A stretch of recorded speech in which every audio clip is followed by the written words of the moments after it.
محمد علی مرزا کے متعلق ہے کہ کہہ رہے کہ جواب اردو میں دے. محمد علی مرزا کے متعلق میں ایک مختصر اپنے پروگرام میں اتنا عرض کر لوں مختصر کہ مرزا محمد علی لوگوں کو ترغیب دے رہا ہے کہ فرقوریت سے بچیے.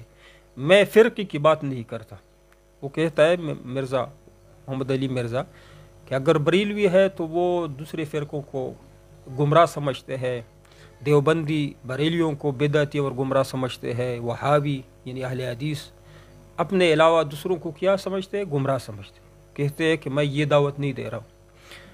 اگرچہ حقیقت میں مرزا محمد علی ایک الگ فرقے کی دعوت دے رہے ہیں. اگر آپ بریلوی ہوتے، شیعہ ہوتے، اہل حدیث ہوتے تو ایک اسی فرقے میں آپ ضم ہو جاتے نا. مرزا محمد علی اصل میں ایک الگ فرقے کی دعوت دے رہے ہیں کہ نہ بریلوی بنو، نہ بریلیوں کے ساتھ رہو، نہ وہابیوں کے ساتھ رہو، نہ دیوبندیوں کے ساتھ رہو، بلکہ میں جو کہوں نا اس کے مطابق عمل کرو. تو ان کے بعد پھر مرزا کے بعد ان کے جو پیروکار ہے خود بخود ان کا ایک فرقہ بن جائے. مرزائی فرقہ ہوگا یا اس کے نام پہ مرزا جو اس نے نام رکھا ہے کہ میں ہوں مسلم کبابی، کوئی نہ مسلم کتابی ہے یا کبابی ہے کیا ہے، تو اس فرقے کا نام تو رکھ جائے گا نا. ان کے جو نظریات ہیں لوگ ان کے پیچھے چلیں گے. اچھا، مرزا محمد علی لوگوں کو یہ بتا رہا ہے کہ میں نے جو قرآن اور حدیث کو سمجھا ہے، اسلام جو سمجھا ہے، اسی طرح 1400 سال تک کسی نے نہیں سمجھا ہوا ہے. مرزا کے شاگردوں سے بولو کہ آپ اپنے استاد سے پوچھو. مرزا سے تو دینی مسائل پوچھنا جائز نہیں ہے نا. مرزا سے تو وہ انجینئرنگ کا پوچھنا چاہیے کہ آپ نے انجینئرنگ کیا ہے، اب تک کتنی جگہ آپ نے تعمیر کی، کیا کام کیا انجینئرنگ میں، یا اگر آپ الیکٹریکل انجینئر ہے تو آپ نے کون سی گاڑی یا جہاز کو ایجاد کیا ہے. ان سے تو یہ پوچھنا چاہیے نا. بالکل جی. اگر یہ خود کہتے ہیں مرزا کہ میں چاروں اماموں سے بڑھ کر ہوں، 4 امام دین کو سمجھتے ہیں، میں ساتھ ساتھ انجینئرنگ کو سمجھتا ہوں جو امام نہیں سمجھتے تھے. یہ ان کی دلیل ہے. ہم کہتے ہیں کہ آپ انجینئرنگ کو صحیح طرح نہیں سمجھتے، آپ نے کیا کام کیا انجینئر. باقی امام صاحب کے تو آپ بالکل اس کے برابر تو علم میں ہے ہی نہیں.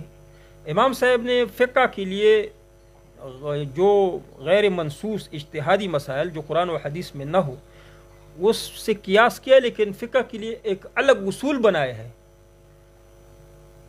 آپ کے پاس کون سے اصول ہے؟ آپ نے کون سے اصول بنائے ہیں؟ مثلا قرآن میں ہے کہ واللاتی فی حجورکم، کہ وہ بیٹیاں تمہاری، وہ بیٹیاں جو دوسرے شوہر کے پرورش میں ہے، فی حجورکم پرورش میں ہے، ان کا نکاح درست نہیں ہے. تو امام صاحب نے ایک اصول وضع کیا ہے کہ ہمارے ہاں مفہوم مخالف جو ہے اس کا اعتبار نہیں ہے. لہٰذا اگر پرورش نہ بھی ہو، پرورش کی کسی اور جگہ ہو، ایک بیٹی ہے جو ربائب ساتھ لے کے آئے نا، دوسری عورت ساتھ، وہ آپ کے لیے جائز نہیں ہے، پرورش ہو یا نہ ہو. ٹھیک ہے. تو آپ نے کون سے مثلا اس میں اصول بنائے ہیں مرزا سے؟ تو تصریح کے لیے یا ترجیح کے لیے آپ کے پاس کون سے اصول ہے؟ وہ تو آپ بتا نہیں سکتے. کہتے کہ ہم اماموں سے بڑھ کر. دوسری بات یہ ہے کہ ان کا خیال یہ ہے، مرزا صاحب ان کے شاگردوں کا خیال ہے کہ مرزا قرآن و حدیث کا درس دیتے ہیں. لوگوں کو یہ سمجھا رہا ہے کہ قرآن کو سیکھو، حدیث کو سیکھو. باقی علماء کرام یہ ترغیب نہیں دیتے، لیکن ان کو اتنا عقل نہیں ہے کہ ہمارے جلسوں میں آؤ. ہمارے علماء کرام ہر جلسے میں، مدرسوں میں، جمعہ کی نماز میں قرآن و حدیث کے کتنے فضائل بیان کرتے ہیں. جو ہمارے جو مدرسوں میں جو آخری سالانہ جلسے ہوتے ہیں نا. باقی اگر ہے نا آپ تبلیغ میں جائے نا، تبلیغ میں علم و ذکر کا ایک الگ ہے کہ علم و ذکر کی وہ فضائل بیان کرتے ہیں. ہمارے علماء 24 گھنٹے قرآن اور حدیث کی فضائل بیان کرتے ہیں کہ یہ سیکھو، یہ سیکھو. کب کہاں ہم نے کہا ہے لوگوں کو قرآن اور حدیث نہ سیکھو؟ البتہ جہاں پہ قرآن و حدیث خاموش ہے یا وہاں پہ تعارض ہے تو ہمیں امام چاہیے، مرزا کی طرح نہیں جو اجتہاد کے درجے کو پہنچا اور پوری دنیا اس کو تسلیم کرے. تو مرزا لوگوں کے ذہن میں یہ ڈال رہا ہے کہ میں نے صرف لوگوں کو یہ ترغیب دی کہ آپ کیا کرو، قرآن اور حدیث کو سیکھو. باقی علماء کرام یہ ترغیب یہ جھوٹ بولتا ہے. یہ دو باتوں کی وجہ سے مرزا کے پیچھے لوگ لگے ہوئے. ایک یہ کہ مرزا کہتا ہے کہ میں فرقاوریت کی فرقے کی کوئی ترغیب نہیں دیتا ہوں، اگرچہ حقیقت یہ کہ فرقہ تو پرانے کو چھوڑو، ایک نئے فرقے کی آپ تلقین کر رہے. اور یہ ایک بات یہ مرزا کہتے ہیں کہ ایک دوسرے کو یہ فرقے ایک دوسرے کو کیا کہتے ہیں؟ گمراہ. تو مرزا خود بھی سب فرقوں کو گمراہ کہتے ہیں. مرزا کہتے ہیں کہ میرے علاوہ سب فرقے گمراہ ہیں.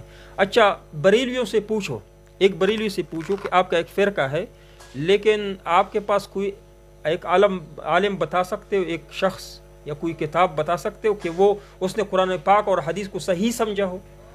تو بریلوی یا دیوبندی و اہل حدیث لاکھوں لوگوں کے نام آپ کو گنوا کے دے گا کہ فلاں مولانا صاحب نے قرآن کو صحیح سمجھا ہے، حدیث کو صحیح سمجھا ہے، فلاں نے صحیح کتاب لکھی ہے اور قرآن و حدیث کو صحیح.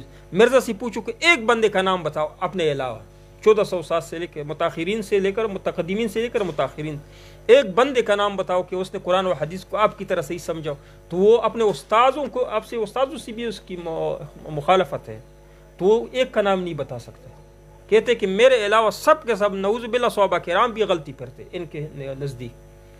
اگر ایک فرقہ دیوبندی ہے یا بریلوی ہے تو وہ تو لاکھوں لوگوں کو تو صحیح سمجھتے ہیں کہ لاکھوں لوگوں نے ہمیں قرآن پاک اور حدیث کو یہاں تک جو ہمیں پہنچایا ہے نا، صحیح طریقے سے پہنچایا، قرآن اور حدیث کو صحیح سمجھے. لیکن مرزا یہ نہیں دکھا سکتے. مرزا کہتے ہیں کہ میرے علاوہ کوئی ہے نہیں، نہ پہلے نہ بعد میں، جو قرآن و حدیث کو میری طرح سمجھے. تو لوگ ان کے پیچھے لگی ہوئی ہے جس طرح کی دجال کا ایک فتنہ ہے. اب اور کہتے اگر جو لوگ کہے کہ اس فتنے کے پیچھے کیوں لوگ لگے ہوئے ہیں، کہ نو عالم ہے، ایک انجینئر ہے، ان سے تو انجینئرنگ کا پوچھنا چاہیے، تو لوگ اس کے پیچھے کیوں لگے ہوئے؟ یہ تو نبی علیہ الصلوۃ والسلام نے پیشگوئی کی تھی کہ فتنے آئیں گے، دجال کے سے پہلے بہت سارے فتنے آئیں گے. تو فتنے اللہ سے ہر نماز میں اللہ سے مانگو کہ اللہ ہمیں فتنے سے بچاؤ، ورنہ آپ اس فتنے میں ملوث ہو جاؤ گے. دجال کے پیشانی پہ لکھا ہوگا کافر، ادھر لکھا ہوگا کافر، وہ کہے گا کہ میں خدا ہوں، خدائی کا دعویٰ بھی کیا ہوگا. بڑے بڑے علماء کرام اس کے پیچھے لگے ہوئے. تو نبی علیہ السلام نے فرمایا سورۃ الکہف کی تلاوت کیجئے، اللہ تعالیٰ آپ لوگوں کو ان فتنوں سے بچائیں گے. تو مرزا یا اس کے علاوہ اور جو فتنے سے بچنے کے لیے ہمیں چاہیے کہ سورۃ الکہف اس کی تلاوت کریں جمعہ کے دن زیادہ سے زیادہ، تاکہ ان فتنوں سے اللہ تعالیٰ ہم سب کو بچائے.